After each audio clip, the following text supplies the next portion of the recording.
These tools are your interns. They are not high-paying, salaried employees that are going to give you quality content all the time. Welcome back to Duo On Air. I'm Abby. And I'm Courtney. And we're the ex-agency turned entrepreneurial team that puts the Duo in Duo Collective. Our boutique organic marketing agency specializes in SEO, social media strategy, and branding. We're an everyday pair of business besties / marketing experts obsessed with helping our community learn more about what it takes to run a business. Which is why on Duo On Air, we're not holding anything back. We're giving you all the info we know about how to grow your business organically so you can be the confident CEO you were made to be. And how to navigate life as a small business owner. Whether it's on your own or with your best friend by your side, so grab your coffee or your mimosa, we don't judge, and settle in for a quick value-packed episode of Marketing Tips. Welcome back to the Duo On Air podcast. This is episode number 98, and today we're sharing the things that we ask AI tools to help save us time, drive efficiencies, and exactly how to ask these questions and how to refine them for the best results. We honestly just spent a little bit of time playing in ChatGPT before we were jumping on this episode. We have an outline of like things we're going to talk about, and then I was looking at Abby, and I was like, okay, but have we tested this? Like, have we tried this? Because I want to know like how this actually works, and if it's something, like we just want to explain it a little bit more and see if it's something that would be beneficial. And we'll get into it in a minute, but one of the things just like blew my freaking mind. Yeah. Seriously. So whether you've dabbled in AI tools or not, you've probably heard the stigma. They suck. The content I get is crap. I can do it better. And I'm going to give you a little hard truth right now is the content doesn't suck, but how you are asking does. So basically, Abby is talking to me right now because I don't dabble in AI nearly as much as Abby does. And that's like a goal of mine. I need to start doing that. But I jump into ChatGPT, and we use the paid version. So we use ChatGPT 4 plus. Mm-hmm. 4 at the time of recording this. Who knows? It could be 6 next week. Yeah, who knows? And there are some days where like I throw stuff in there, or I ask Chat to like write me something or do something for me, and it just pushes out garbage. And I'm like, Abby, like, what is this? I've been in ChatGPT for 7 hours now. I'm not getting what I want. And it is the way that I'm talking and communicating to ChatGPT. And that's why it's pushing out garbage, is because the way I'm talking to it is garbage. And I need to be more specific, or I need to have ChatGPT, bring it to a different level. Like, that is way too hard to understand. Like, talk to me like I'm a 5th grader. So it's how you communicate with it is what you're going to get back. So yeah. Abby is way better at this than I am. I've learned things from her, but I'm slowly getting better. But at first it can be really frustrating because you're like, this is stupid. Like, this is a waste of my time. It's doing worse than what I would do, but it's because you're communicating with the tool wrong. Yeah, it's definitely something that's a learned behavior. And it's funny, like how I was typing to the tool, Courtney was like, you're so polite. And I'm like, I'm typing to it like it's a person, because that's how you have to think. You have to think about it as a person on the other side of the screen that's giving you content. And I know I've said this before, these tools are your interns. Like, they are not high-paying salaried employees that are going to give you quality content all the time. They are your interns who you need to train and love and build and grow. And the more you do that, the better content you're going to get. So be polite. Be also, polite. They're robots. So if they ever get pissed at us, I know. Use please and thank you. I don't know. Just to be safe, right? So if you haven't listened to any of our episodes already about AI tools, we have a couple, episode 57 and episode 59, where you can dig into a little more about what ChatGPT is, a little more about different AI tools you can use in your business. I am sure we will have loads more to come in the future, but definitely dig into those if you haven't already. And also, we're going to talk mainly about ChatGPT today, but you can also use these prompts in tools like Bard, which is Google's version of their AI tool like ChatGPT. This is probably the very first time I'm telling you I'm not using a Google tool first. But I do truly like ChatGPT better than Bard at the moment. Have you explored Bard? Not a ton. I haven't just gotten great content from it, which they're a little bit behind the curve. Like ChatGPT came out sooner, so they definitely could get there. But right now, I'm just like liking what I'm getting in ChatGPT and the experience. So I'm just kind of staying there because limited time. Yes, there we go. So you might be asking too, is ChatGPT Plus worth the investment? Yes, absolutely. I've even noticed if sometimes I'm accidentally in the non-paid version, because you have both, like when you log in, it doesn't push out as good of content. So yeah, making sure you're in the paid version if you have purchased it. Absolutely. So some of the reasons that you should and that we use AI and ChatGPT particularly. First one is better content. This the is plus version. The plus version, yes. So the main reason that we made the investment was for better content. And I would say also to help with efficiencies. Like if I've used ChatGPT, the paid version, for planning out our social grid, and it has helped astronomically when it comes to writing those social posts. So I will put in what I need.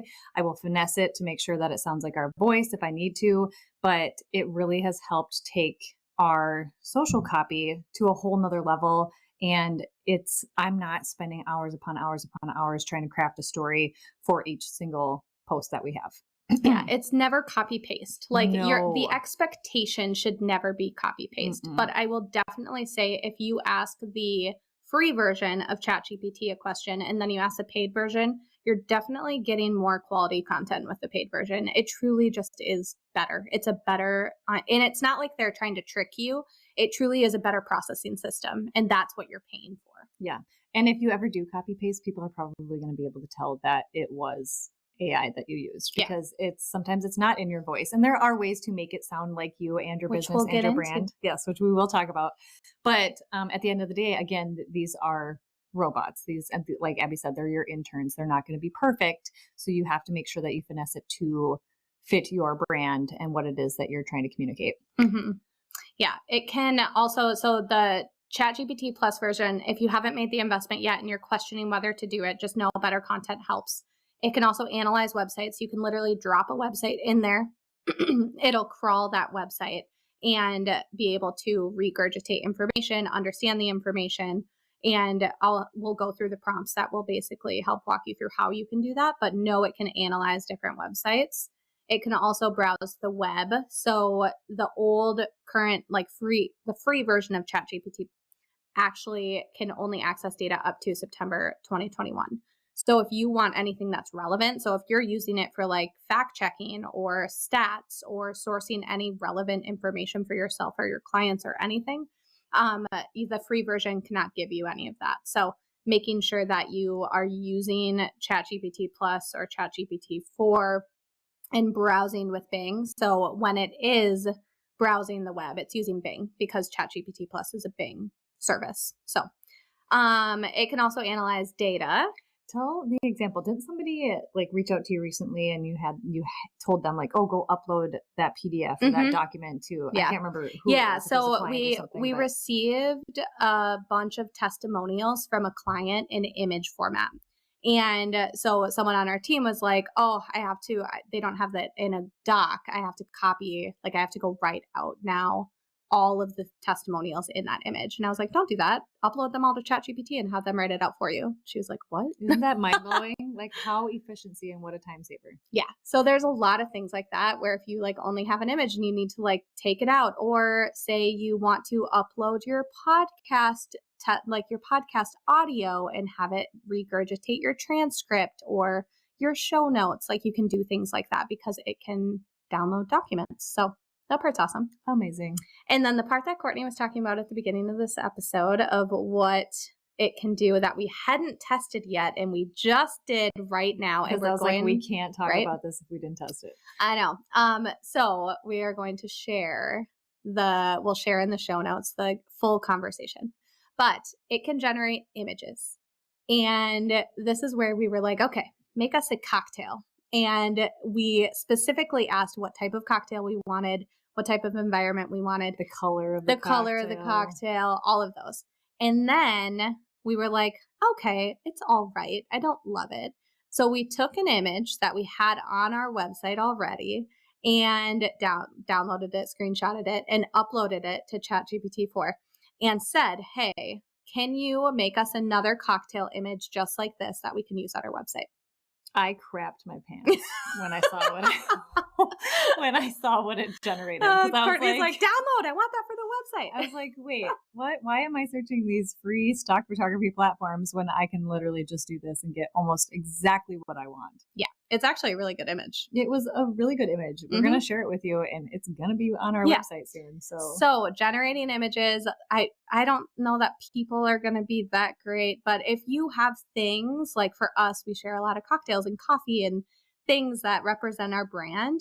If you have things like maybe food, maybe like spaces, tablescapes or something like that, or like I want a laptop with a podcast mic and a notebook and a pen. Yeah.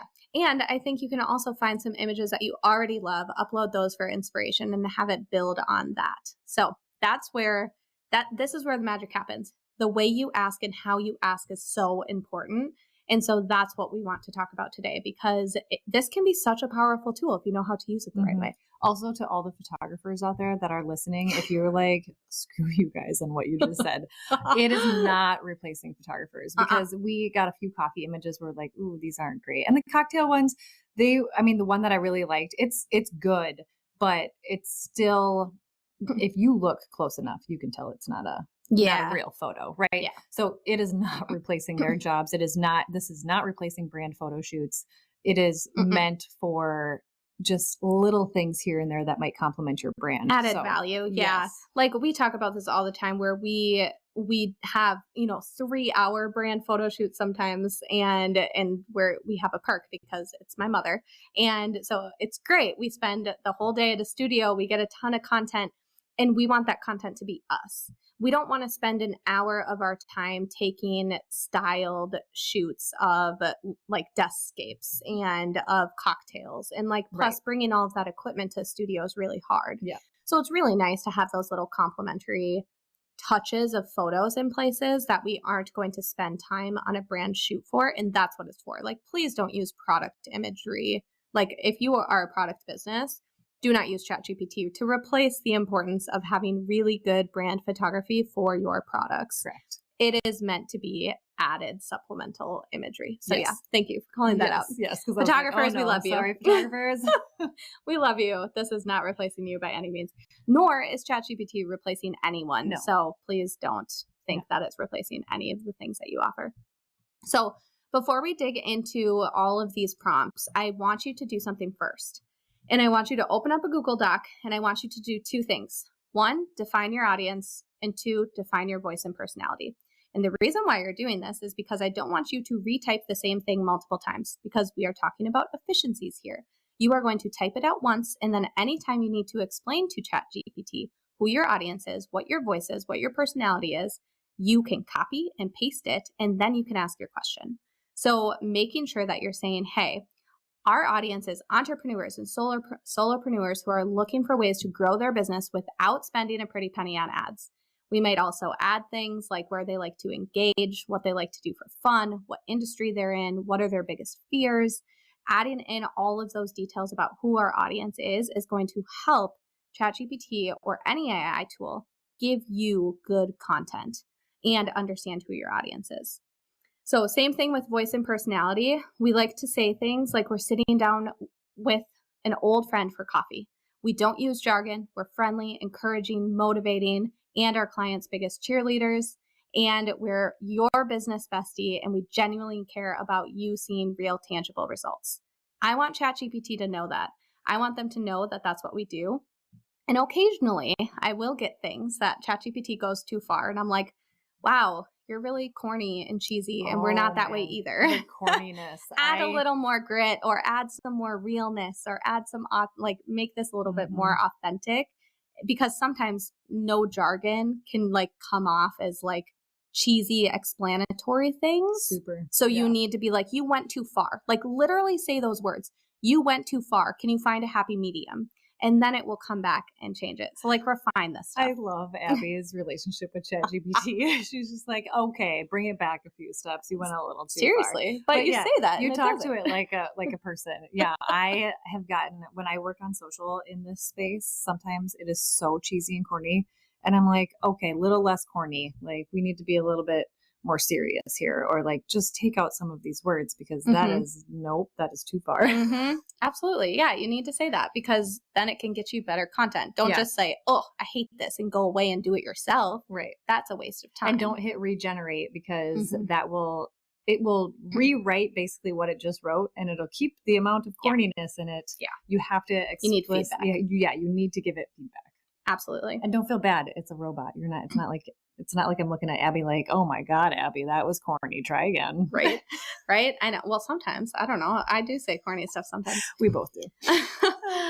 So let's get into some of these prompts. We have a lot of prompts here. We're going to make sure we probably won't touch on all of them right now, but they will all be in the show notes because it's, especially if you're listening to this as you're driving or walking or doing whatever and you can't take notes, know that we'll have all of these in the show notes so that you can go and grab them and use them as reminders for yourself when you're creating content. Because I think that's the hardest part is you just forget to use it. You forget the resources there. And I know I do that to Court all the time where she's like, what should I do for this? And I'm like, ask ChatGPT. I always forget. I always Abby is my ChatGPT. And she that's what she was when ChatGPT didn't exist. And she would be like, she's way better at writing stuff than I am. Like, I don't know. She's borderline copywriter. I'm like, can you rewrite this for me? And she's like, how about you ask ChatGPT? And I'm like, oh yeah, I forgot. Okay. Yep. There you go. I know, it's awesome. Little intern. Okay, so let's talk about course creation right now. For anyone who's creating a digital course, here's some prompts you can use. This is real life for us right now because we're redoing SEO on tap at the moment, and this is definitely something we're using it for. So one can be, can you write me an outline of what I should include in this course? Insert your course name and the course details, and then outlining the modules and the content that I should record. And it'll spit out a ton of stuff. You're not going to like it all. And that's not the point. The point isn't for you to have a perfect course outline. The point is now you have a starting point. You have things that you didn't think about that you can now include if it makes sense. Yeah. Another one for this could be, can you write me script notes for these course slides? And then again, be sure to share your voice and personality here so that those script notes reflect your voice and personality for when you are doing that voiceover for your different modules. And here's an example of how you can use that whole analyze the website tool with ChatGPT Plus. You can actually do a prompt like, can you review the sales page? And then enter in your URL. Write me some sales copy to use for my email, my social post, my caption. Don't do all of those at once. Pick one. So say, write me some sales copy that I can use for my first email to announce the launch of this course. Now it's going to analyze the sales page. It's going to know all of the details about your course, and it's going to write you content for your email that obviously you will probably need to finesse, but it is a massive starting point. Yes. So these are some things that are awesome to help with course creation help. We'll have a few more on the show notes too. So let's shift gears and talk about blog or podcast creation because I do this weekly.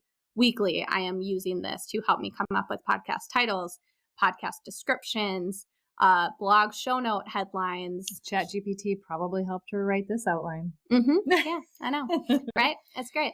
Also, it did because I just browsed through all of ChatGPT and I was like, what did I ask ChatGPT? Because that's seriously, these are all things that I do and use all the time. So first one being, can you analyze all of my blogs?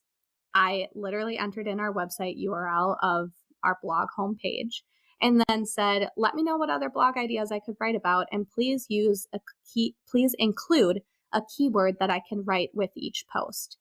Now, obviously, you know me, I wasn't just going to take their recommendation for a keyword. I was going to use that keyword as a starting point for my research, but it was really great to help give me some ideas. I picked and chose some that I liked and then added them to our queue to write for it and verified the keyword. Can you tell me how many it gave you?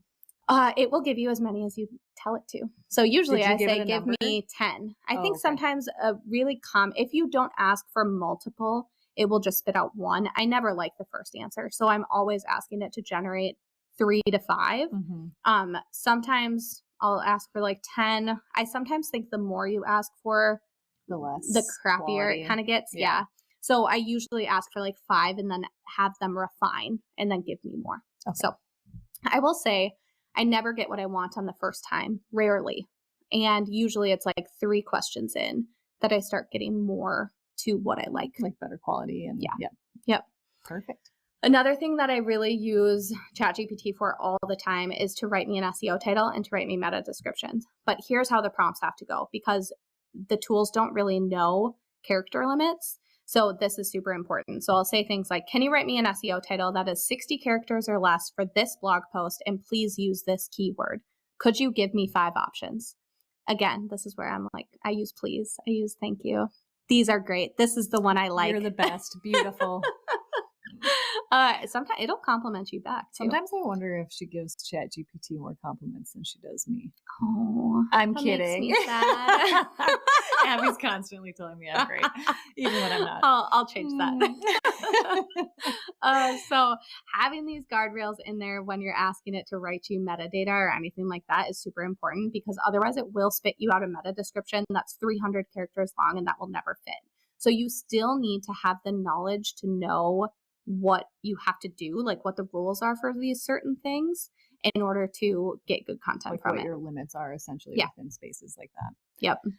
The next one is social media. We've talked about this a little bit prior to jumping into these, but and this is like the main reason I use ChatGPT is for helping write captions and helping creating content.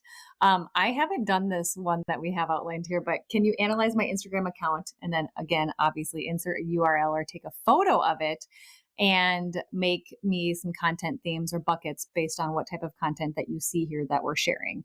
I've literally only ever jumped in ChatGPT and I'm like, give me content ideas about branding. Like I am probably way we too have vague, our content buckets, right? so it's like really it's easier. But I think a lot of times too, like based on what works, you can also say, hey, here's my top performing posts. Help me build on that. Right, How can I build content buckets? And I'm sure it gives you way more things than you would have ever thought of. And I think sometimes we can get so caught up in our like, okay, we're talking about branding and we're talking about SEO, and we feel like we've literally talked about everything under the sun for both of those topics, but we probably haven't even scratched the surface. There's probably so many more things that we can dive into. And that's where ChatGPT is great, because it can start to add on to those things and really break it down even more for you. Yeah, it's not like wrapped in the weeds of something that, oh, well, I shared that 2 years ago. I can't share it again. Well, yeah, you can, because no one remembers it.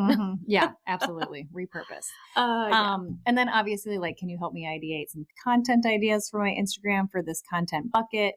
Or can you write me a caption for this social post, upload an image? I want the takeaway to be X, Y, and Z. So these are things that I do weekly when it comes to creating that content for social. Yeah, always saying the purpose. What's the purpose? What do you want your audience to take away is key to getting good content, because you want to make sure that that is weaved into it, that there's actually an action to be taken at the end. And like always tell it too to like have a CTA, like have a hook or have some sort of a call to action, and be specific about what you want that call to action or that hook to be. Email marketing. So I do this a lot for Tuesday Tips and Sips, is I will say, can you give me some email subject line ideas for this email? I'll actually copy and paste my whole email into it or upload an image of it. And then I'll say, I want the subject line to be intriguing and less than 10 words. Less than 10 words is key, because it loves to give me really long subject lines that I don't like. So making sure that you use descriptors like that. I want it to be intriguing. Like I want someone to be like, whoa, I want to read that. Making sure you do things. And then I'll also say, like, give me 10 options, because I want variety. And then I might say, I like this one. Give me more like this one, so that you can start to get even more that you love, rather than just being like, it's okay. So have you found that ChatGPT seems lengthy in anything that you do if you don't define? I've found that too when it comes to social. Like you really have to be specific, like write me a very short social post or write me 2 sentences about X, Y, and Z, because otherwise I think ChatGPT gets a little wordy and a little lengthy.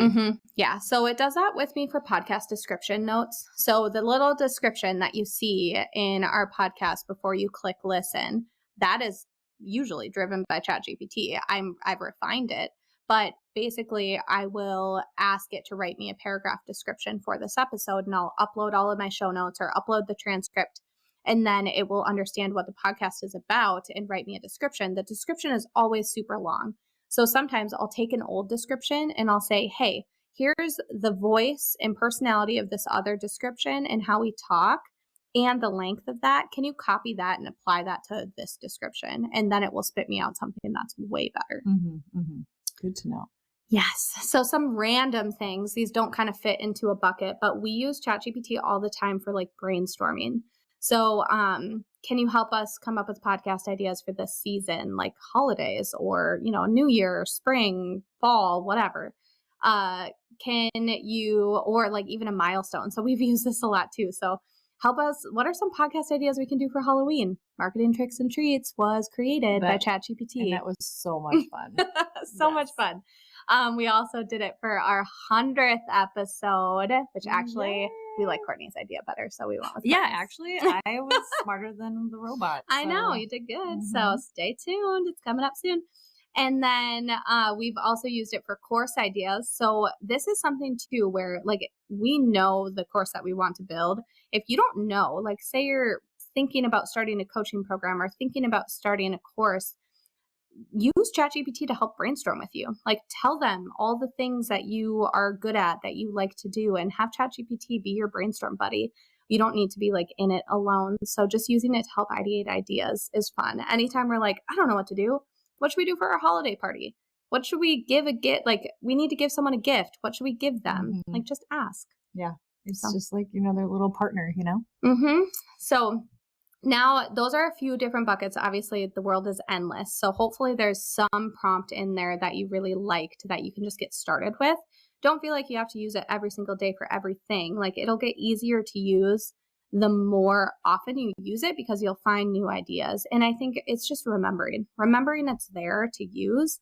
Even just open the tab and keep it like, along with all the other 50,000 tabs you have open, because that's me. But keep it open as a reminder so that you can pop in there. And I think also remembering that when you're in it, instead of getting frustrated because it's not pushing out the content you like, you have to remember to refine. It all comes down to refining it and making sure that A, it sounds like you, and B, you're getting exactly what you're asking for. And sometimes, like I said, it seems to be really lengthy sometimes. So you're like, can you shorten this and write this in 2 sentences and make sure to keep X, Y, and Z included? Or can you further elaborate on this section and make it better?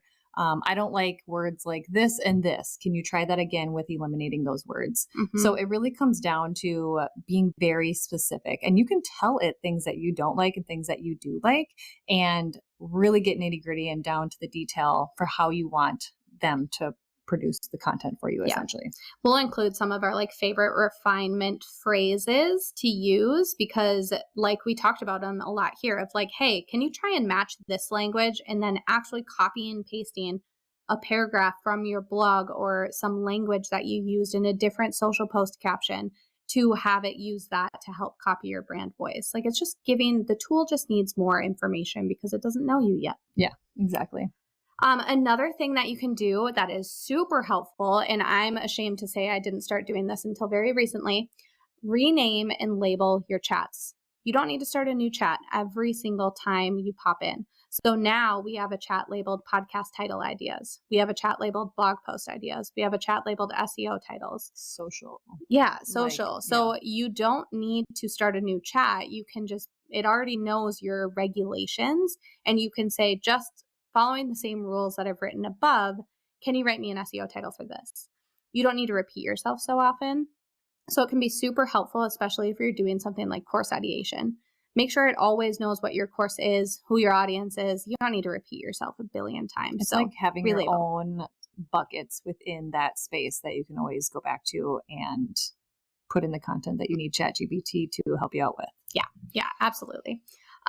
So finally, there are still a few things that bug me. This tool is not perfect by any means, and it's new, and it's just going to keep getting better.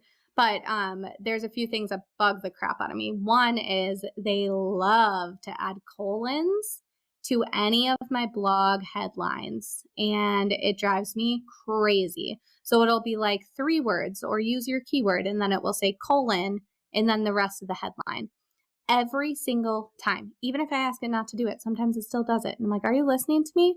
So usually I'm like, remove the colon, make it one fluid headline, and then I'll get better results. But that's something that bugs the crap out of me. And also now that I know it does that, I also know when people are using ChatGPT to help them come up with ideas.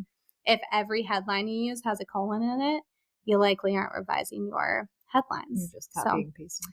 Yeah. And I just don't like that aesthetic. Like sometimes it works, sometimes it makes sense. And I think it really just depends on the piece of content you're delivering. But otherwise, I just don't like it. I'd rather it just be a fluid headline. One of the things that really bothers me in the social space is anytime I ask it to help me write a post copy, it always gives me hashtags, and I never ask for hashtags. I think it's just, it knows that it's a social post and it knows that people use hashtags. And Abby and I, we know like Instagram has shifted. Hashtags are not a priority anymore. So I just get a little annoyed. I'm like, I don't need these hashtags. Like, leave them be. And a lot of the times the hashtags are super corny. And I'm like, are these even relevant? So that's something too that I've learned that I'm not a huge fan of. But anytime they know they're writing a social post, I think they want to include that as part of it. And I get it, but it's just not for us. Yeah, for real.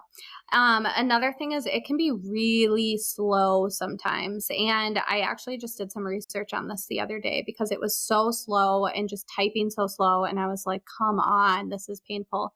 So one of the things you can do is clear your browser cache. So clearing that can help it move a little bit faster.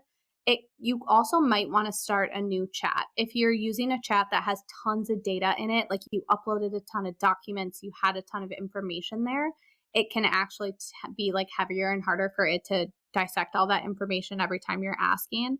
So starting a new chat or removing a chat or just kind of cleaning up that space can also be helpful. And sometimes it's just a tool. Like ChatGPT went down the other day. And that's something that like, it's just going to happen. It's a new tool. And the more people start adopting it, the bigger they need to make it. So it's definitely going to be growing pains that we're along for the ride with. I sent Abby a screenshot. I saw like a news article pop up on my phone that ChatGPT was down. I was like, oh no, the world's about to freak out. Yeah, for real. For real. It's also important to remember too, like don't share private information with the tool. Like your financials, I would be really hesitant to share because this stuff is accessible to the web. Just like anything online, just be cautious about stuff like that. Like it's great to use it to help create content and ideate things for you. Like all of that is good, but just be careful about what types of documents you upload. Don't share any private information. Just be really conscious of that. Yes. So there you have it. Some prompts that you can actually start using today. So go ahead. If you don't have time to go into the show notes, make sure you bookmark it so you can come back to it and use it as a reminder to use AI more in your business so you can get some time back and be more efficient. If you like this episode, please be sure to share it with a friend and subscribe so you don't miss any new episodes dropping every Monday. Plus, if you haven't already, please go ahead and leave us a review and don't hesitate to share any new episode ideas. We absolutely love hearing from you and creating this content for you. See you next week.